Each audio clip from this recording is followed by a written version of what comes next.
think... So food banks, of course, have been a difficult issue for the Tories. The Prime Minister came unstuck when she was confronted by a nurse during the election campaign who said because of austerity and no pay increase, she was having to use a food bank. When you hear Jacob Rees-Mogg saying that the charitable instinct of volunteers is uplifting, is that a sufficient response? Well, I think he was making one particular point, which is this country is known around the world and is magnificent for its level of charitable giving. But I don't think he was trying to say what has been implied, which was that food banks are therefore a great thing and we want more of them. Not at all. And the truth is, things are tough. They have been tough in the last few years.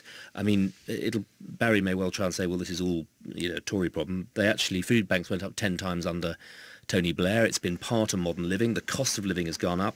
And I think there are some issues, certainly my food bank in my constituency, there are very different sorts of people with different problems there. Some people with cash flow, some people who are genuinely struggling week in, week out, others who just have a temporary issue. And I think if we're really going to tackle poverty, it is about making sure that we're creating jobs, we're giving people a living wage, we're trying to build security into the workplace.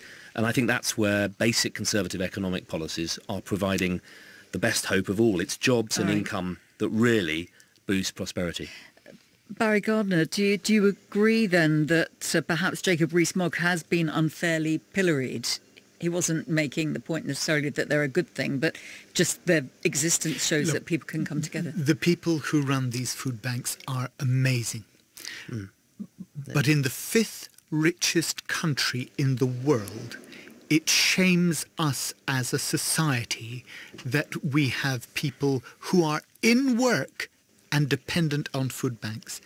That scene in I, Daniel Blake, when the woman breaks down in the food bank, she opens the tin and that's stuffs the film. it, and it is one of the most powerful scenes in any movie that I have ever seen.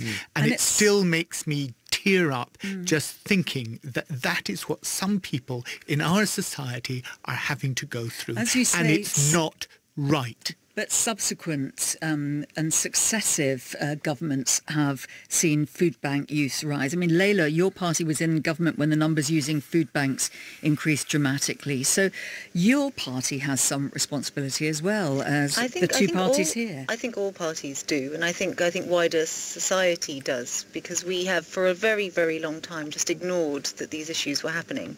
I mean, George's comment that this is now part of modern living, I think is quite telling, and it absolutely should not be. It is a blight on our society that this happens at all. I completely agree with Barry about the I, Daniel Blake scene, and in fact, my entire family, including my stiff upper lip dad, were in tears over it. And it is a common occurrence, unfortunately. I this week was talking about a school in Oxford that had to go to the local food bank to ask if they were able to cover lunches, and of course that wasn't able to be something that they could do. But there is something seriously wrong in our very rich Western society that this is happening, and we all need to address that.